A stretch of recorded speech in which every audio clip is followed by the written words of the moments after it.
H. P. Blavatsky. La doctrina secreta. Síntesis de la ciencia, la religión y la filosofía. Volumen 1. Cosmogénesis. Instituto Cultural Quetzalcóatl. www.chamaelgnosis.net. Traducción de varios miembros de la rama de la St. Tercera edición argentina cotejada con la cuarta edición inglesa. Satyat Nasti Paro Dharma. No hay religión más elevada que la verdad. Esta obra se dedica a todos los verdaderos teósofos de todo país, y de toda raza, pues ellos la han pedido, y para ellos ha sido escrita. Nota del editor.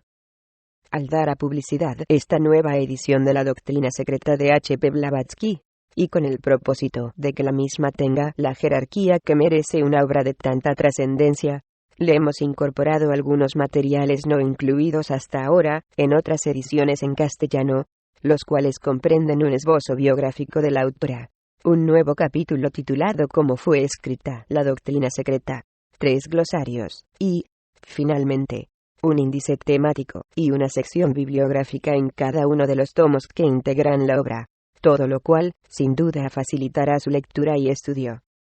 La mayoría de esos agregados han sido traducidos de la cuarta edición Adyar del libro, la cual hemos tenido a la vista al preparar la presente edición.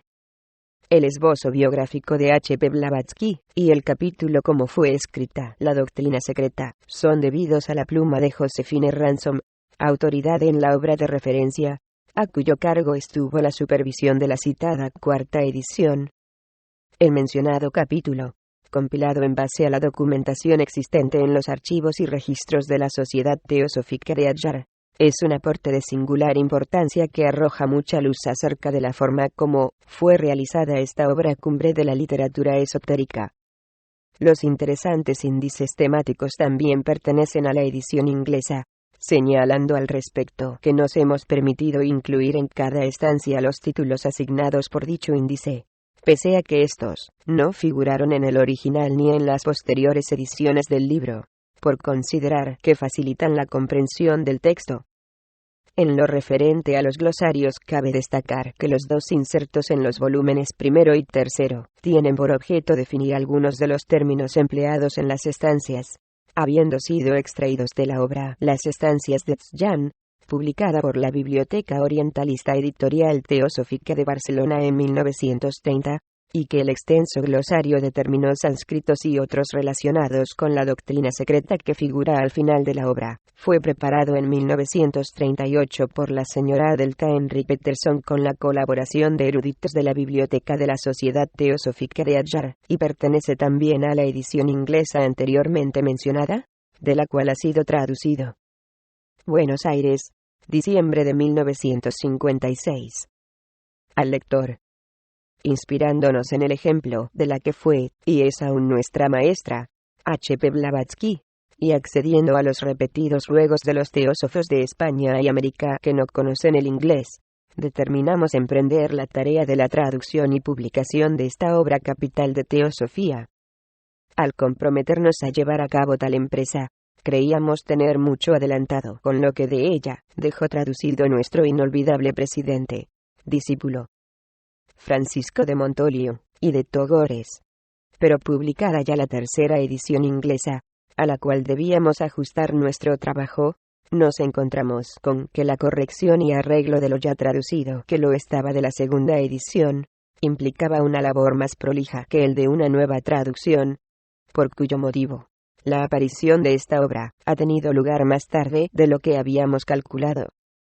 Ahora bien, siendo esta obra puramente de estudio, o de meditación más bien, un libro completamente ocultista, que dice poco a la inteligencia, y todo a la intuición del asiduo estudiante de la metafísica más trascendental y profunda, que ha visto la luz pública en los tiempos modernos.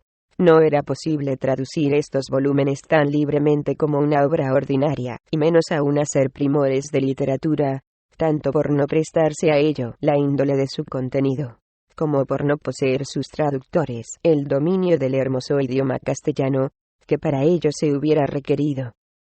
Así pues, comprendiendo lo delicado y difícil de la tarea, y haciéndonos cargo de que la libertad más ligera podía desnaturalizar, sino el pensamiento aparente, si el sentido oculto que encubren casi todas las frases de esta obra, cuyo inmenso valor solo pueden apreciar pocos ocultistas avanzados.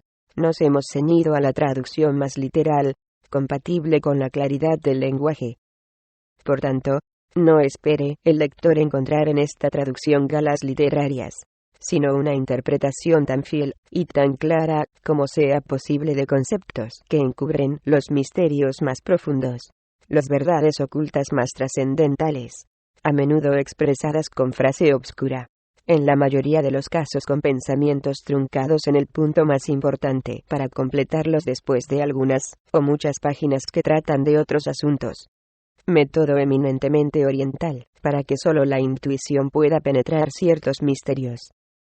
Esta circunstancia ha hecho necesaria la formación de un índice tan minucioso y detallado, que contiene más palabras que cualquiera de los 6 volúmenes de esta obra, con el cual se facilita el estudio a los infatigables investigadores que ansían alcanzar vislumbres de las grandes verdades que encierra uno.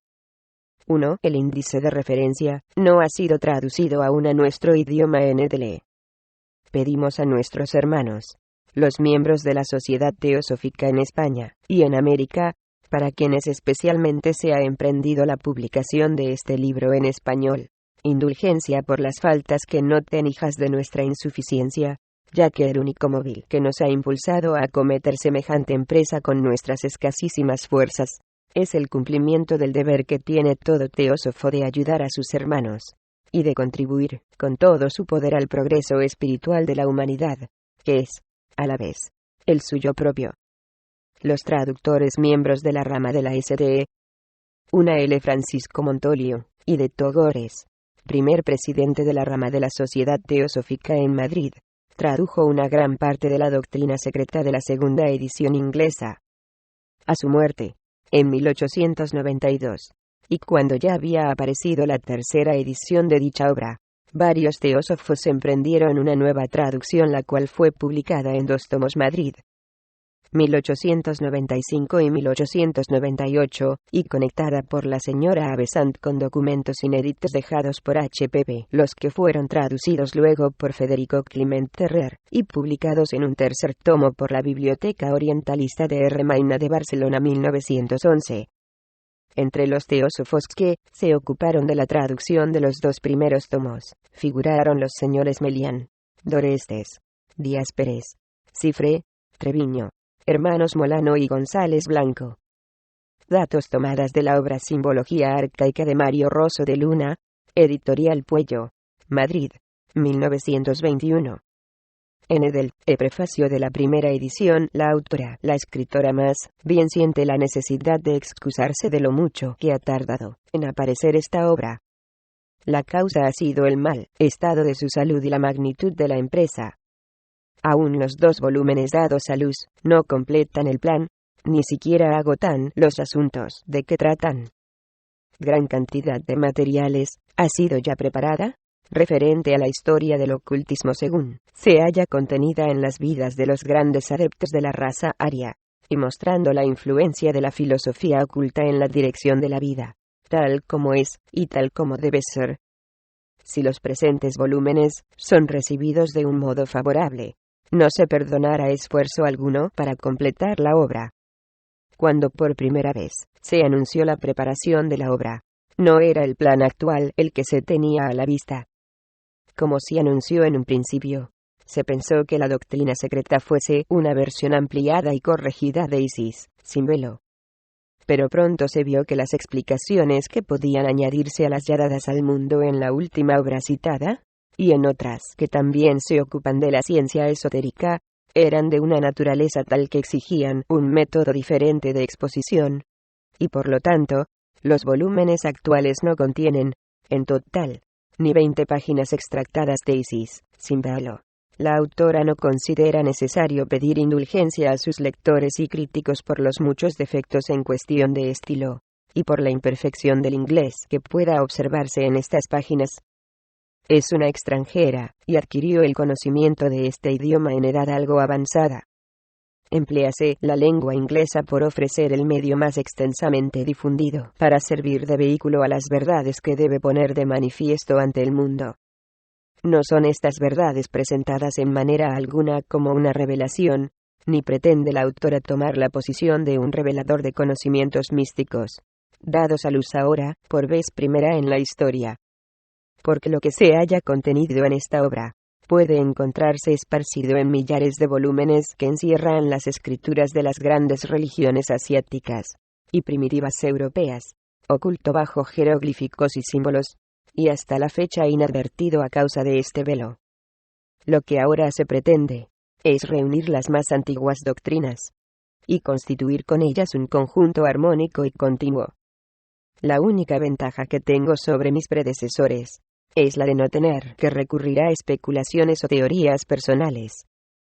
Porque esta obra no es más que una exposición parcial de lo que me han enseñado estudiantes más adelantados, con solo el aditamento, en cuanto a algunos detalles, de los resultados de mi propio estudio y observación.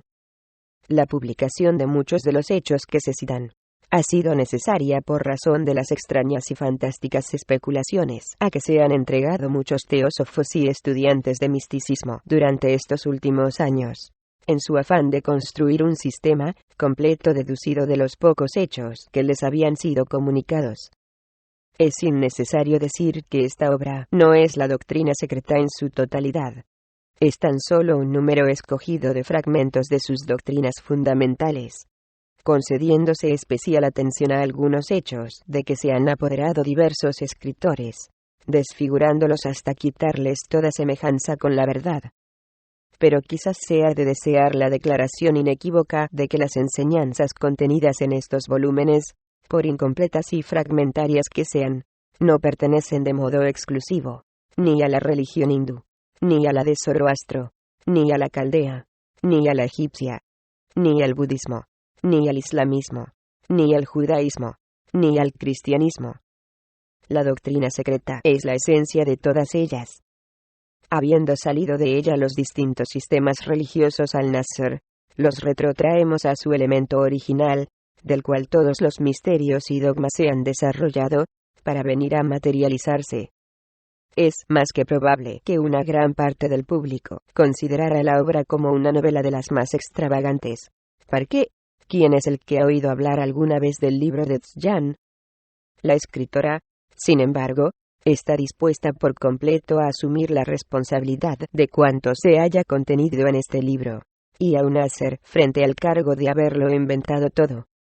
Que tiene muchas deficiencias, lo sabe ella perfectamente. Pero lo único que pretende y pide en favor de la obra es que, por romántica que a muchos pueda parecerles, su engranaje lógico y su coherencia den títulos a este nuevo Génesis, para ponerse al nivel, por lo menos, de las hipótesis fecundas, tan libremente aceptadas por la ciencia moderna. Es digna de consideración, además, no porque apele a ninguna autoridad dogmática, sino porque se mantiene íntimamente unida a la naturaleza, y sigue las leyes de la uniformidad y analogía. La aspiración de esta obra puede expresarse del modo siguiente: demostrar que la naturaleza no es una aglomeración fortuita de átomos, y asignar al hombre el lugar que de derecho le corresponde en el plan del universo. Rescatar de la degradación las verdades arcaicas que constituyen la base de todas las religiones. Descubrir hasta cierto punto la unidad fundamental de que todas ellas han salido. Y demostrar finalmente que jamás se ha aproximado la ciencia de la civilización moderna al lado oculto de la naturaleza. Si esto se consigue de alguna manera, quedaré satisfecha. Se ha escrito en servicio de la humanidad, y la humanidad y las generaciones futuras tienen que juzgarla. No reconozco tribunal de apelación inferior a este. Estoy acostumbrada a las injurias. Me hallo en relación diaria con la calumnia, y ante la maledicencia, me sonrío con silencioso desdén. De minimis non curat lex HPB. Londres. Octubre 1888. Prefacio de la tercera edición revisada. Al preparar esta edición para la prensa, hemos procurado corregir, por lo que hace a la forma literaria, detalles de poca importancia, sin tocar para nada los asuntos de más elevado alcance. Si H. P. Blavatsky hubiese vivido para dar a luz la nueva edición, la hubiese, sin duda, corregido y ampliado considerablemente. Que esto no haya tenido efecto es una de las muchas pérdidas menores causadas por la gran pérdida. Se han corregido las frases obscuras debidas a un imperfecto conocimiento del inglés. Se ha comprobado la mayor parte de las citas y las referencias se dan con exactitud.